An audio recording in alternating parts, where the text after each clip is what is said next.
The crack of bone breaking echoed through the Black Hills stock show arena like a gunshot. Marcus Rodriguez lay motionless in the dirt, his face a mask of blood and torn flesh where Devil's Canyon's hoof had connected with devastating precision. For seconds. That's all the time it took for a promising career to shatter along with his jaw and orbital bone. 3,000 spectators sat in stunned silence, watching as the 22-year-old bull rider's body remained eerily still beneath the harsh arena lights. The massive Brahma bull continued its violent dance just feet away, snorting and pawing at the ground, unaware that it had just destroyed a young man's dreams with a single, perfectly placed kick. Dr. Rachel Thompson was the first to reach him, her EMT training kicking in as she vaulted over the arena barrier.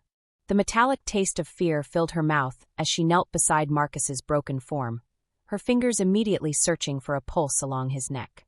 Blood pooled in the dirt beneath his head, mixing with sawdust to create a crimson paste that would haunt her dreams for weeks to come. "We need a stretcher now," she shouted to her partner, Kenny Davis, who was already pushing through the crowd of cowboys and officials that had gathered around the scene.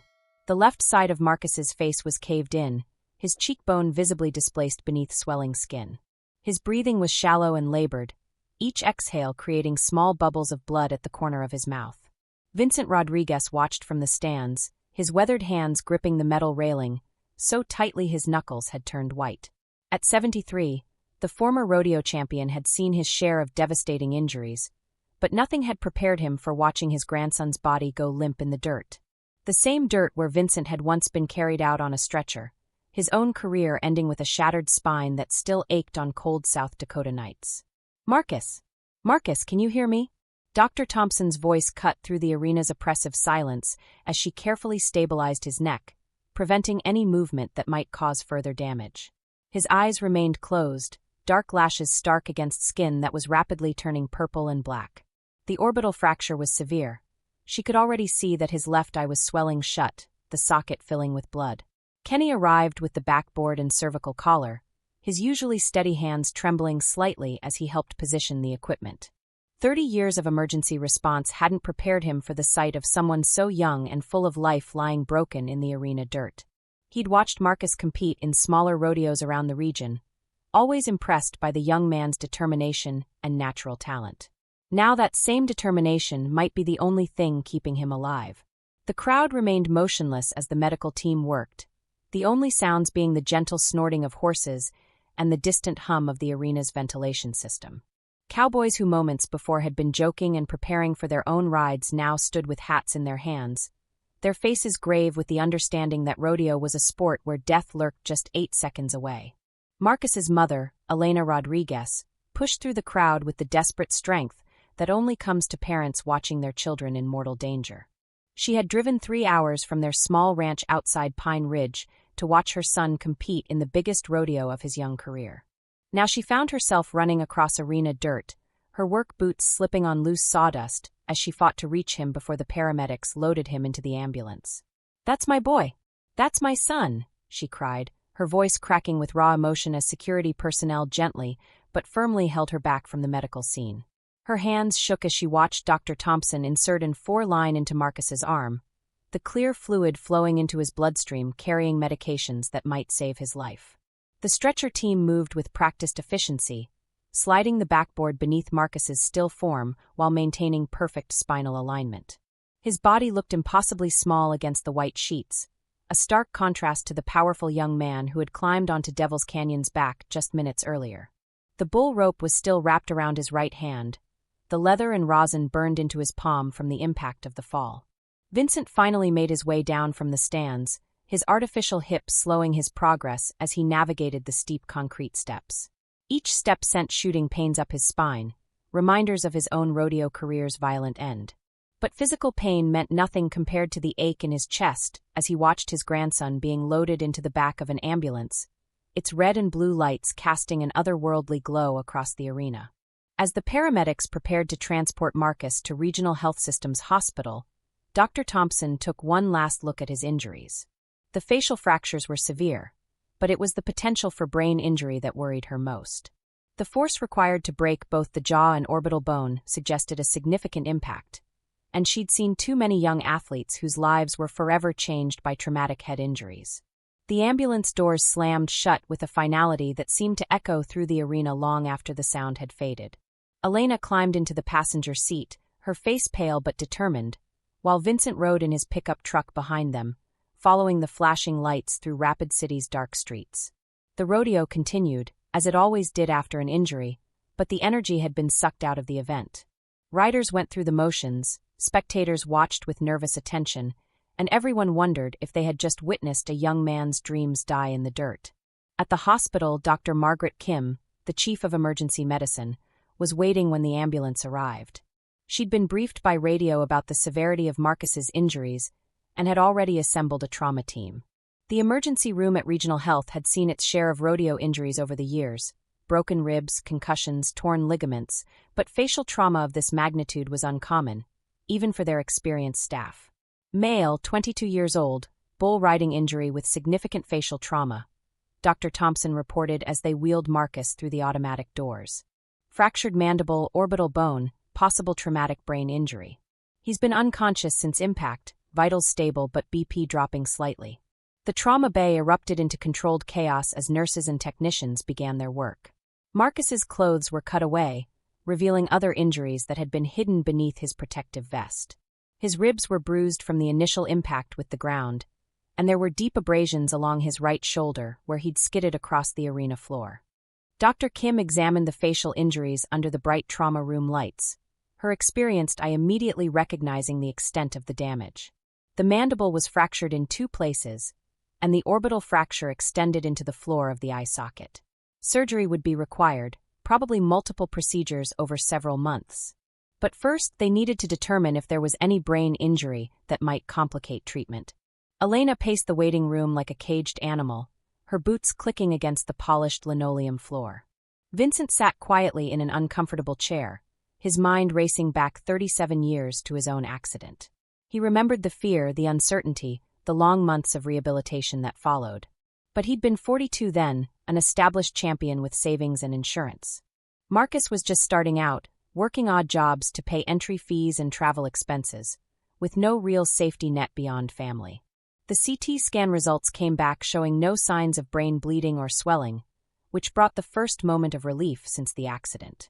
Dr. Kim reviewed the images with Dr. Charles Anderson, an oral and maxillofacial surgeon who had been called in to evaluate the jaw fracture. The break was clean but displaced, requiring surgical repair with titanium plates and screws. The good news is that there's no brain injury, Dr. Kim explained to Elena and Vincent in the family conference room. The bad news is that he'll need extensive facial reconstruction surgery. The orbital fracture is particularly concerning because it could affect his vision if not repaired properly. Vincent nodded slowly, his weathered face showing every one of his 73 years. He'd spent his life around young men who believed they were invincible, who climbed onto the backs of animals that weighed 15 times more than they did. He'd been one of them once, until his own body was broken and rebuilt with metal rods and screws. Now he was watching his grandson face the same brutal reality that had ended his own career decades earlier. Elena gripped Vincent's hand as the surgeon continued explaining the procedures that would be necessary. Multiple surgeries, months of recovery, possible permanent nerve damage. The medical terms washed over her like a foreign language, but the underlying message was clear. Her son's life as a bull rider was probably over before it had really begun. If this story has already moved you, subscribe to the channel and leave your like so you don't miss any of our stories. 3 days later, Marcus finally opened his eyes in the intensive care unit at Regional Health Hospital. The left side of his face was swollen beyond recognition, held together by titanium plates and surgical wire. His jaw was wired shut, making speech impossible, but his eyes conveyed a desperate need to understand what had happened to him. Dr. Anderson had worked for 6 hours to reconstruct his shattered facial bones, carefully repositioning fragments and securing them with metal hardware that would remain in his body for the rest of his life.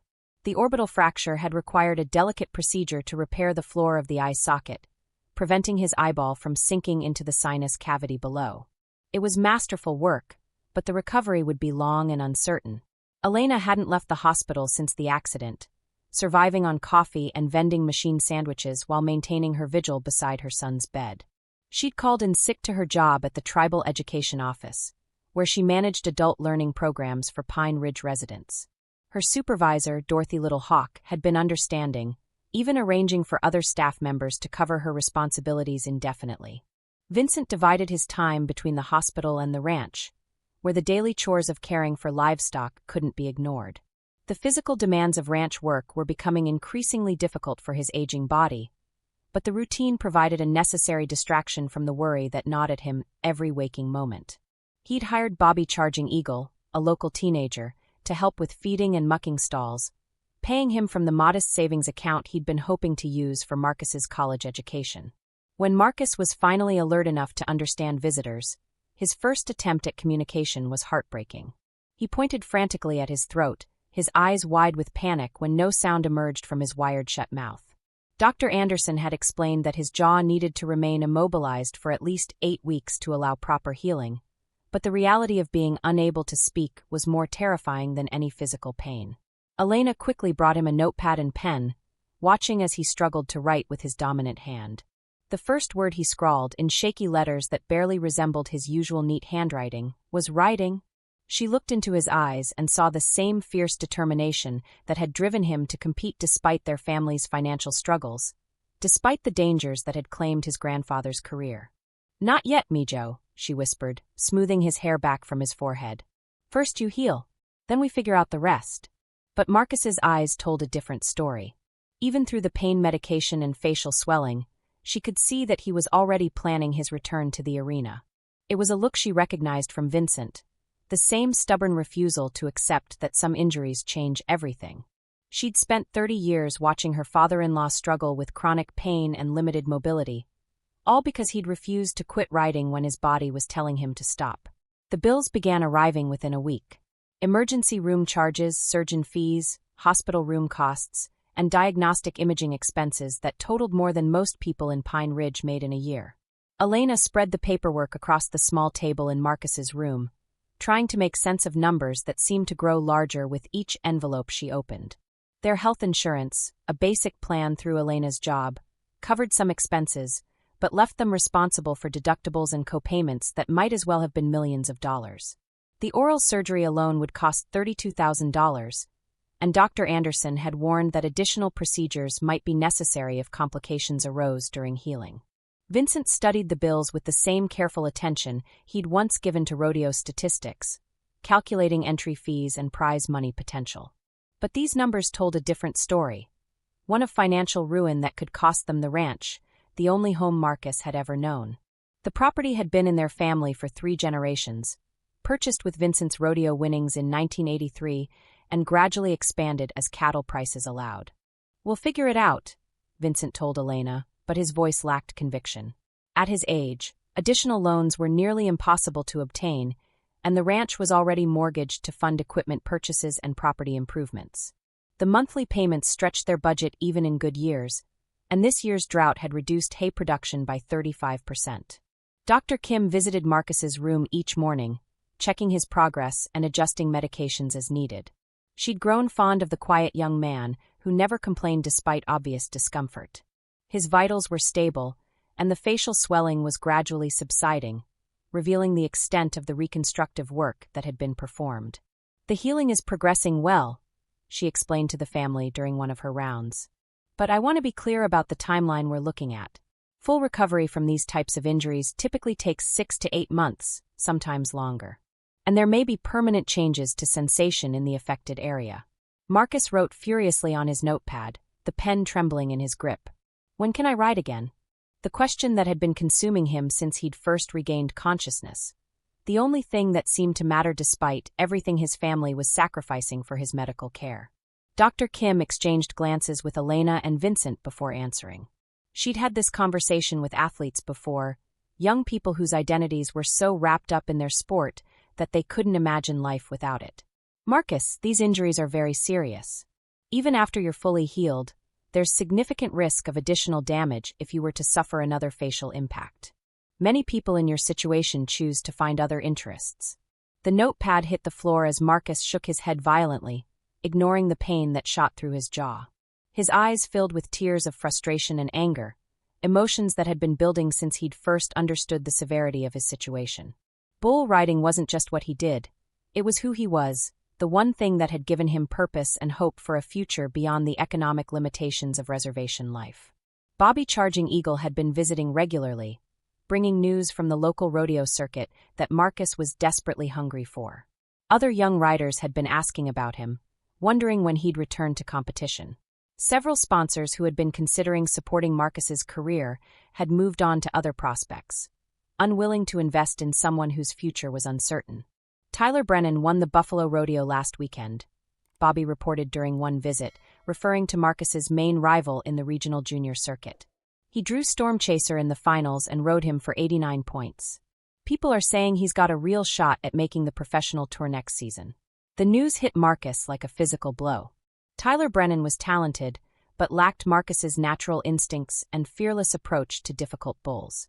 If Tyler was winning competitions and attracting professional attention, it meant opportunities were slipping away while Marcus lay in a hospital bed. Professional contracts were limited in rodeo, and most went to riders who could demonstrate consistent success at the amateur level. Elena watched her son struggle with the reality of his situation, recognizing the same desperate need to compete that had driven Vincent to continue riding long after he should have quit. She'd been 22 when she married into the Rodriguez family, young enough to believe that love and determination could overcome any obstacle. Now she understood that some challenges were bigger than individual will, that sometimes the bravest thing a person could do was accept when it was time to walk away. The physical therapy began in the third week, with gentle exercises designed to maintain jaw mobility while the bones healed. Lisa Clearwater, a speech therapist who specialized in post-surgical rehabilitation, worked with Marcus daily to prevent muscle atrophy and prepare for the eventual removal of the surgical wires. "Your jaw muscles have been immobilized for weeks," Lisa explained during their first session. "We need to gradually restore strength and range of motion, but it's going to be a slow process. Some patients experience permanent limitation in jaw opening, which can affect eating and speaking." Marcus nodded impatiently, more concerned with when he'd be cleared for physical activity than the long-term implications for his daily life. He'd lost 26 pounds since the accident, his previously muscular frame now appearing gaunt beneath hospital gowns. The liquid diet required by his wired jaw provided barely enough calories to maintain basic body functions, much less support the intense physical training required for bull riding. Vincent brought him protein shakes and nutritional supplements, anything that might help preserve the muscle mass that had taken years to develop. But watching his grandson waste away in the hospital bed was almost as heartbreaking as the original injury. Marcus had always been compact but powerful, his body perfectly suited for the balance and core strength required to stay on a bucking bull. The ranch was suffering in Vincent's absence, despite Bobby's help with daily chores. Several head of cattle had gotten through a damaged fence section, requiring hours of searching to locate and return to pasture. The hay fields needed irrigation system repairs that Vincent's aging body struggled to complete, and equipment maintenance was falling behind schedule. "Maybe it's time to consider selling," Elena suggested one evening as they sat in Marcus's room, watching him sleep fitfully despite pain medication. "The medical bills alone are going to bankrupt us, and you can't keep up with the ranch work much longer." Vincent's jaw tightened at the suggestion, but he couldn't argue with the mathematics of their situation. The ranch represented everything he'd worked for, the tangible proof that a poor kid from the reservation could succeed through talent and determination. But it also represented a burden that was becoming impossible to bear, especially with Marcus's future in rodeo now uncertain. "Your great-grandfather built this place with his own hands," Vincent had told Marcus countless times over the years. "Every fence post, every gate, every building." He wanted his family to have something permanent, something that couldn't be taken away. But now it seemed that everything could be taken away. The ranch, Marcus's career, the dreams that had sustained them through difficult years. Medical debt was one of the leading causes of bankruptcy in America, and their situation was becoming a textbook example of how quickly a family's financial stability could collapse under the weight of unexpected healthcare costs. Dr. Anderson scheduled the wire removal for the 8th week post-surgery, assuming healing continued at the current pace. It would be a milestone in Marcus's recovery, but also the moment when he'd truly understand how much his life had changed. The ability to speak again, to eat solid food, to smile. These basic human functions that he'd taken for granted were now uncertain outcomes of a complex healing process. 8 weeks after the accident, Dr. Anderson carefully removed the wires that had held Marcus's jaw in place since the surgery. The process was uncomfortable but brief, and for the first time in 2 months, Marcus was able to open his mouth and speak. His first words were barely a whisper, his voice hoarse from weeks of disuse. "When can I ride?" he asked, his eyes fixed on Dr. Anderson's face as she examined the surgical site. She sighed, having expected this question from the moment she'd first met her determined patient. "Marcus, your bones have healed well, but you need to understand that another impact to your face could be catastrophic. The titanium plates provide some protection, but they're not armor. A direct blow could cause fractures that might be impossible to repair." The words hung in the air like a death sentence.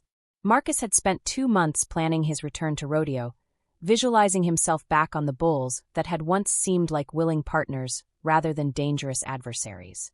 The possibility that his career might be permanently over had been a fear he'd pushed to the back of his mind, focusing instead on the physical healing that he could control through rest and compliance with medical instructions. Elena watched her son's face as the reality of his situation began to sink in. The swelling had subsided enough to reveal the permanent changes to his appearance. A slight asymmetry in his smile, numbness along his left cheek that might never completely resolve, and scars that would serve as daily reminders of 4 seconds that had changed everything. "There are other things you could do," Dr. Anderson continued gently. "Many former athletes become coaches, trainers, or work in sports management. Your knowledge and experience could help other young riders avoid similar injuries." But Marcus wasn't ready to hear about alternative careers. At 22, he felt like his life was just beginning, not ending. The accident had stolen 2 months of training and competition time that he couldn't afford to lose. Other riders his age were securing professional contracts and sponsored deals while he'd been learning to drink protein shakes through a straw. Vincent drove him home to the ranch on a cold December morning, the South Dakota landscape covered in the season's first significant snowfall. The familiar sight of their property should have been comforting after months in the hospital, but Marcus felt like he was seeing it through different eyes.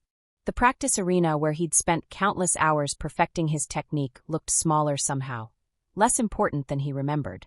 The medical bills had continued to accumulate during his recovery, creating a mountain of debt that threatened to crush their family's financial stability.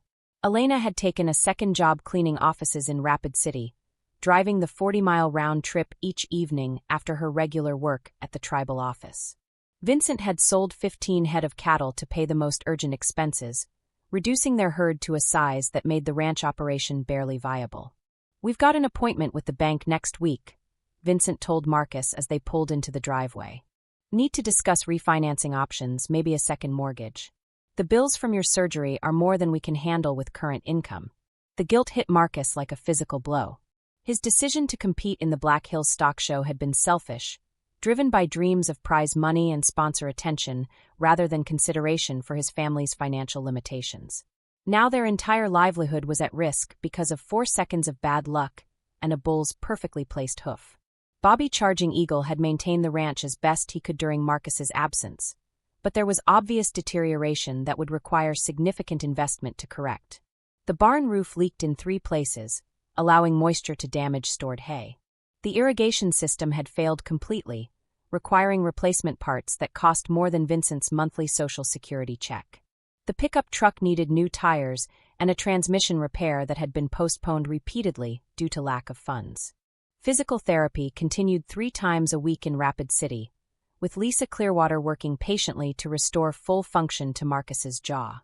The exercises were tedious but necessary, gradually increasing his range of motion and strengthening muscles that had atrophied during immobilization. Progress was slow, measured in millimeters of additional mouth opening rather than the dramatic improvements Marcus had hoped for. "Chewing will be difficult for several more months," Lisa explained during one session. "Your bite pattern has changed due to the fractures, and it may never return to exactly what it was before. You'll need to be very careful with hard foods, and contact sports or activities with risk of facial impact should be avoided permanently." The casual mention of contact sports felt like another door slamming shut on Marcus's future. Bull riding wasn't just about staying on the animal for 8 seconds. It required split-second timing, perfect balance, and the kind of fearless commitment that was impossible if you were constantly worried about protecting your face from further injury. Christmas came and went with minimal celebration, the family's resources focused entirely on survival rather than holiday traditions. Elena had always made the season special despite their modest means, filling their home with the smell of traditional foods and the sound of celebration. This year, Marcus could barely manage soft foods, and the medical expenses had eliminated any possibility of gift-giving. Tyler Brennan visited during the holiday break, full of news about his success on the professional rodeo circuit and his plans for the upcoming season. He'd grown more confident in the months since Marcus's accident, his riding improving with each competition as he gained experience on increasingly difficult bulls. "Got picked up by Wrangler for a sponsorship deal," Tyler announced, unable to hide his excitement. "They're covering entry fees and travel expenses for the whole season. There's even talk about some television appearances, if I keep winning." Marcus forced himself to smile and offer congratulations, but inside he was dying. Tyler's opportunities had been his opportunities, the future that should have belonged to someone with more natural talent and deeper understanding of bull riding. The accident hadn't just stolen his health, it had handed his dreams to someone else. After Tyler left, Marcus walked out to the practice arena where he'd spent so many hours preparing for competitions. The mechanical bull sat silent under a thin layer of snow, its metal frame looking more like industrial equipment than the training tool that had once been the center of his world. He climbed onto the platform and settled into the familiar position, his body automatically finding the proper form despite months away from practice. Vincent found him there an hour later, sitting motionless on the cold metal surface with tears frozen to his cheeks. The old man understood the grief his grandson was experiencing, the brutal realization that some losses are permanent no matter how hard you fight to recover. He'd gone through the same process 37 years earlier, when his own rodeo career ended with surgical hardware in his spine and a doctor's warning about paralysis. "It's not fair, Grandpa," Marcus whispered, his voice breaking with emotion he'd been holding back for months. "I worked so hard for this. I was finally getting good enough to make something of myself, to maybe win some real money and help the family. Now it's all gone, and I don't know what I'm supposed to do with my life." Vincent climbed onto the platform beside his grandson, his movements careful and deliberate due to his artificial hip and chronic back pain. "You know, when I got hurt, I thought my life was over too. Couldn't imagine being anything except a cowboy. Couldn't see how I'd support your grandmother and your father. Felt like I'd failed everybody who'd ever believed in me." He paused, looking out across the snow-covered pastures where cattle moved slowly through the winter landscape, their breath creating small clouds in the frigid air. "But then your grandmother reminded me that being a cowboy isn't about sitting on bulls or breaking horses. It's about taking care of what matters, protecting your family, and finding ways to contribute even when things don't go the way you planned." Marcus listened, but wasn't ready to accept consolation or alternative perspectives on his situation. The pain was too fresh, the loss too complete. Everything he'd worked for, everything he'd dreamed about, had disappeared in 4 seconds of violent motion that replayed in his mind every time he closed his eyes. The meeting with the bank manager the following week confirmed their worst fears about the family's financial situation. Even with refinancing and a second mortgage, the monthly payments would stretch their budget beyond sustainability. Harold Winters, who'd known the Rodriguez family for 12 years, was sympathetic but clear about the mathematical realities they faced. "I can approve the additional loan," he explained, reviewing paperwork spread across his desk. "But I have to be honest with you. The payment schedule assumes perfect conditions. No equipment failures, no livestock losses, no weather disasters. One bad year and you could lose everything." Vincent nodded grimly, understanding that they were essentially gambling their family's legacy on the hope that nothing else would go wrong. But with Marcus's medical bills continuing to arrive and no other source of income adequate to address their debt, they had no choice but to take the risk. Elena signed the papers with shaking hands, knowing that she was potentially destroying the security that 3 generations of her husband's family had built through hard work and sacrifice. The ranch represented more than just real estate. It was their identity, their connection to the land, and their children's inheritance. Now it had become collateral in a desperate attempt to save their son's life and future. That evening, as they sat around the kitchen table reviewing their new financial obligations, Marcus made a decision that would change everything. He'd spent months focused on his own recovery and lost opportunities, but watching his family sacrifice everything for his medical care had finally forced him to confront the broader consequences of his accident. "I'm going back to school," he announced quietly, his voice still somewhat slurred due to ongoing numbness in his left cheek. "Maybe I can't ride bulls anymore, but I can learn something useful, get a degree that leads to real employment. We need steady income if we're going to save the ranch." It was the first time since the accident that he'd acknowledged any future beyond rodeo, and the first time he'd expressed concern for anyone's welfare beyond his own. Vincent and Elena exchanged glances, recognizing this as a crucial moment in their son's emotional recovery, even as they worried about the practical implications of additional educational expenses. 6 months after his accident, Marcus Rodriguez walked across the campus of South Dakota State University in Brookings, carrying application materials for their agricultural engineering program. The numbness in his left cheek had improved slightly, though he still struggled with certain foods and occasionally slurred his speech when tired. The titanium plates in his face had become a permanent part of his anatomy, setting off metal detectors and serving as daily reminders of how quickly life could change. The decision to pursue higher education hadn't been easy. At 23, he was older than most incoming freshmen, and the financial aid office had been brutally honest about the limited assistance available to students from his background. The ranch's refinancing had improved their immediate cash flow, but adding college expenses to their monthly obligations would require careful budgeting and possibly additional sacrifices. Professor Catherine Brennan, the admissions counselor who reviewed Marcus's application, was impressed by his determination despite obvious challenges. His high school grades had been solid but not exceptional, and his rodeo accomplishments, while significant regionally, meant little in the academic world. What stood out was his essay about learning to redefine success after a life-changing injury, and his detailed proposal for improving ranch sustainability through renewable energy and water conservation.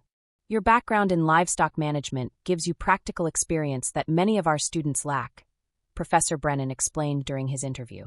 "But you should understand that agricultural engineering is demanding. You'll be studying everything from soil science and hydrology to mechanical systems and computer modeling." Marcus nodded, knowing that academic success would require the same kind of dedication he'd once brought to bull riding. The difference was that studying couldn't kill you, though failure might destroy his family's financial future just as effectively as any rodeo accident. The ranch was barely sustainable under current management practices, and without additional income or improved efficiency, they'd likely lose the property within 5 years. Vincent had been skeptical about college initially, viewing it as an expensive delay in Marcus's entry into the workforce. But as he watched his grandson throw himself into preparation for academic life with the same intensity he'd once applied to rodeo training, the old cowboy began to see possibilities he hadn't considered. Modern ranching required knowledge of genetics, nutrition, business management, and environmental science, skills that could benefit their operation immediately and potentially open doors to other opportunities. The first semester was brutal. Marcus struggled with calculus and physics, subjects that required mathematical skills he'd never developed during his rodeo-focused high school years. Study groups became his lifeline, connecting him with classmates who patiently explained concepts that seemed impossibly abstract. Jessica Running Bear, a mechanical engineering major from the Rosebud Reservation, became his study partner and closest friend, sharing the unique perspective of someone trying to bridge traditional native culture with modern technical education. "My grandfather thinks I'm crazy for studying machines instead of horses," Jessica told him during one late-night study session in the library. "But I want to design irrigation systems that can help our people farm more efficiently. Technology doesn't have to be the enemy of tradition if we use it right." Her words resonated with Marcus, who was beginning to see how his agricultural engineering studies might serve his family's ranch and the broader Pine Ridge community. Water management was becoming increasingly critical as climate change brought more frequent droughts to the Great Plains. Traditional ranching methods that had worked for generations were becoming inadequate in the face of environmental challenges that required technical solutions. Elena worked 2 jobs to help pay for Marcus's education, her tribal office position supplemented by evening housekeeping work that left her exhausted but determined. She'd never graduated from high school herself, having dropped out to marry Vincent when she was 17. Watching her son pursue higher education represented the fulfillment of dreams she'd abandoned decades earlier. "Your education is an investment in our whole family's future," she told Marcus when he expressed guilt about the financial burden his studies represented. "If you can learn to make the ranch more profitable or find work that provides steady income, Everything we're sacrificing now will be worth it. Vincent gradually came to embrace Marcus's academic pursuits, especially when his grandson began applying engineering principles to ranch problems. A class project on renewable energy led Marcus to design a wind-powered water pumping system that could reduce their electricity costs by 40%. Another assignment resulted in a detailed analysis of their cattle breeding program, identifying genetic improvements that could increase calf survival rates and market weights. The summer between Marcus's freshman and sophomore years, he returned to the ranch with new knowledge and fresh perspectives on old problems. Working alongside Bobby Charging Eagle, who had become a full-time ranch hand, Marcus implemented several low-cost improvements that had immediate impact on operational efficiency. A redesigned feed distribution system reduced waste by 20%, and strategic pasture rotation increased grass production without additional inputs. Dr. Anderson continued to monitor Marcus's facial reconstruction, pleased with the healing progress but concerned about his patient's psychological adjustment. During routine follow-up appointments, she'd noticed that Marcus still struggled with depression and identity issues related to his lost rodeo career. The academic success was helping, but she could see that he was still grieving the future he'd planned and lost. "Have you considered counseling?" she asked during one visit. Many athletes who suffer career-ending injuries benefit from talking to someone who understands the unique challenges of identity transition. Marcus initially resisted the suggestion, viewing therapy as an admission of weakness that contradicted the stoic cowboy culture he'd grown up with. But as the stress of academic demands combined with ongoing grief over his lost rodeo dreams, he eventually agreed to meet with Dr. James Crow Dog, a psychologist who specialized in working with Native American clients dealing with trauma and life transitions. "Grief is a natural response to loss," Dr. Crow Dog explained during their first session. "You're mourning not just your career, but your entire sense of who you were supposed to become. That's a profound loss that deserves acknowledgement and respect." The therapy sessions helped Marcus understand that his identity as a person had value beyond his athletic abilities. Through discussions about traditional Lakota concepts of purpose and contribution to community, he began to see how his education and ranch work could serve larger goals than personal achievement or financial success. By his junior year, Marcus had established himself as one of the top students in the agricultural engineering program. His professors frequently cited his work as an example of how practical experience could enhance academic learning. A research project on sustainable grazing practices attracted attention from the U.S. Department of Agriculture, leading to a summer internship with the Natural Resources Conservation Service. The internship exposed Marcus to career possibilities he'd never imagined. Government agencies, private consulting firms, and nonprofit organizations all needed engineers who understood both technical systems and agricultural realities. His unique background as a former athlete from a ranching family made him an attractive candidate for positions that required communication with rural communities skeptical of outside expertise. Jessica Running Bear had become more than a study partner. Their friendship had gradually developed into a romantic relationship built on shared values and mutual respect. She understood the unique pressures of being a Native student in a predominantly white institution, and she appreciated Marcus's determination to use his education for community benefit rather than personal escape from reservation life. "You're not running away from who you are," she told him during a conversation about their post-graduation plans. "You're becoming who you're meant to be. There's a difference." Vincent's health began declining during Marcus's senior year, the combination of age and decades of physical labor finally catching up with his 77-year-old body. His artificial hip required replacement surgery, and chronic back pain limited his ability to perform even basic ranch tasks. The timing couldn't have been worse, with cattle prices at their lowest point in 5 years and drought conditions requiring expensive supplemental feeding. Marcus split his time between finishing his degree and managing increasing ranch responsibilities. His senior design project focused on developing a cost-effective water conservation system for small ranches, drawing directly from his family's operational challenges. The project caught the attention of several faculty members and led to discussions about patent applications and potential commercial development. Elena watched her son balance academic demands with family obligations, proud of his accomplishments but worried about the stress he was under. The young man who had once lived for 8-second rides on dangerous bulls now worked 18-hour days, studying engineering principles by night and managing cattle by day. She wondered if they had simply replaced one form of physical risk with a different kind of exhaustion. The job offers began arriving in Marcus's final semester. Agricultural engineering firms in Colorado and Nebraska offered starting salaries that seemed astronomical compared to ranch income. A position with the Bureau of Land Management would have provided federal benefits and the opportunity to work on large-scale conservation projects across the western states. Each offer represented financial security and professional advancement that his family had never imagined possible. But Marcus had made a different decision, one that surprised everyone, including himself. Using knowledge gained through his internship and research projects, he had developed a business plan for a consulting firm that would specialize in helping small ranchers implement sustainable practices and renewable energy systems. The plan leveraged government incentive programs and grant funding to make improvements affordable for operations like his family's ranch. "I want to stay here," he announced to Vincent and Elena during a family dinner in early spring. "There are ways to make ranching profitable again, but it requires technical knowledge that most operators don't have. I can be the bridge between what we know about cattle and land and what engineers know about systems and efficiency."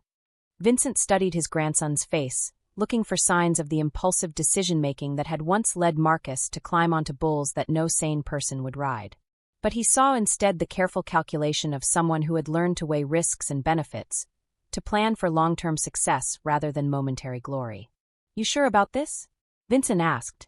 "Those job offers would set you up for life. You'd never have to worry about drought or cattle prices or equipment failures. You could have a steady paycheck and benefits, something this family has never had." Marcus nodded, his decision final despite understanding exactly what he was giving up. "The ranch needs to evolve or die, Grandpa. We can't keep doing things the same way and expect different results.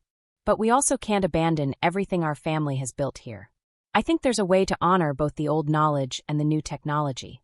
The consulting business started slowly, with Marcus working primarily with neighboring ranchers who trusted the Rodriguez family's judgment.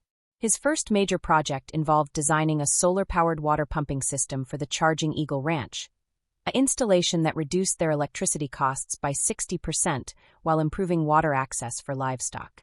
Word spread through the ranching community that Vincent Rodriguez's grandson could solve problems that had seemed impossible. Jessica accepted a position with an engineering firm in Rapid City after graduation, close enough to maintain their relationship while pursuing her own career goals.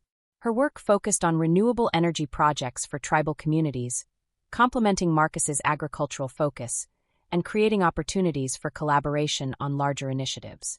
The ranch began showing profit for the first time in years, as Marcus implemented the systems he had studied and designed. A combination of improved genetics, strategic grazing management, and renewable energy reduced operating costs while increasing productivity. More importantly, the success attracted attention from agricultural extension agents and university researchers who were looking for demonstration sites for sustainable ranching practices. Dr. Anderson continued to see Marcus for annual checkups, amazed by the transformation in her former patient. The young man who had once been devastated by the end of his rodeo career had found a new purpose that seemed to energize him more than bull riding ever had. The facial scars remained visible, and he still experienced occasional numbness, but these reminders of his accident no longer seemed to burden him. "You've built something remarkable here," she told him during one visit to the ranch, where she was touring the renewable energy installations he had designed. "Not just the technical systems, but the way you've integrated them into a traditional operation. This could be a model for ranchers across the region."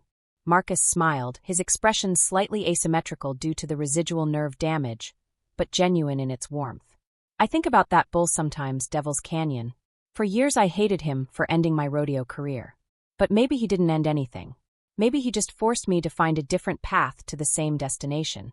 5 years after his accident, Marcus Rodriguez stood in the same arena where his rodeo career had ended, but this time he was there as a speaker at an agricultural technology conference. The irony wasn't lost on him as he addressed an audience of ranchers, engineers, and government officials about sustainable agriculture and renewable energy applications.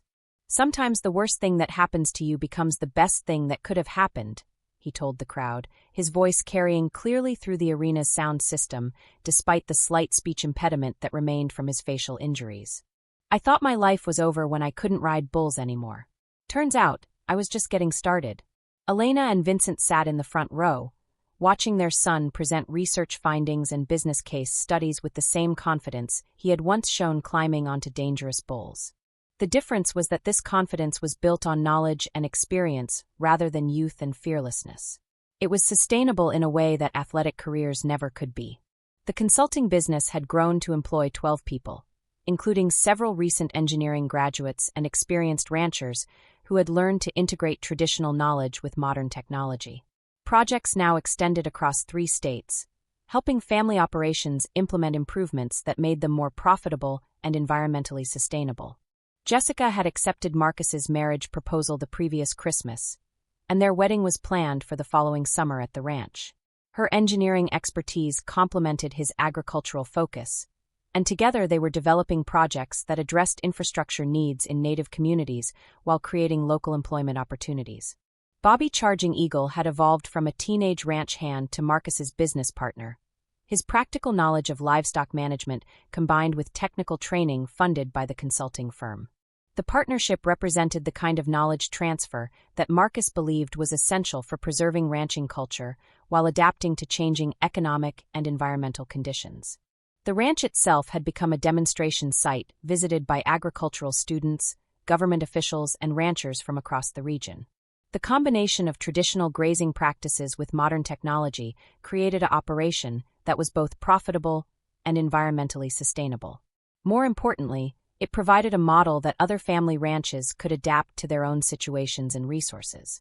As Marcus concluded his presentation that evening in Rapid City, he looked up into the arena stands where he had once dreamed of competing for championship buckles and prize money.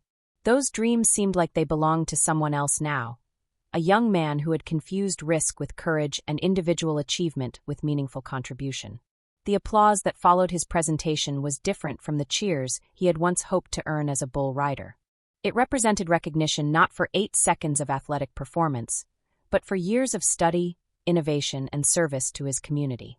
It was applause that he had earned through persistence and wisdom rather than physical courage and youthful recklessness. Later that evening, as he drove home to the ranch with Elena and Vincent, Marcus reflected on the journey that had brought him from the arena floor to the speaker's podium. The titanium plates in his face would always remind him of how quickly life could change, but they also reminded him that survival was about more than avoiding injury. Sometimes it required the courage to completely reimagine who you were supposed to become. "You know what the best part is?" he said to his grandparents as they turned into the ranch driveway. "I'm still a cowboy.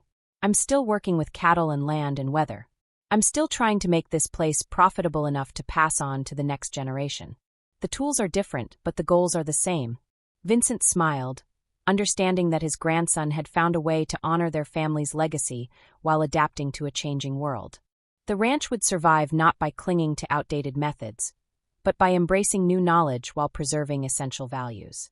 It was a lesson that had taken a bull's hoof to the face to teach, but it was a lesson that might save not just their operation, but the entire way of life they were determined to preserve. The lights of their house appeared through the darkness, powered by the wind turbine that Marcus had designed and installed the previous year. It was a perfect symbol of their journey. Traditional ranch life enhanced by modern technology, old values expressed through new methods, and a family's determination to adapt without abandoning their identity. Sometimes the hardest falls led to the most important discoveries about who you really were and what you were capable of becoming.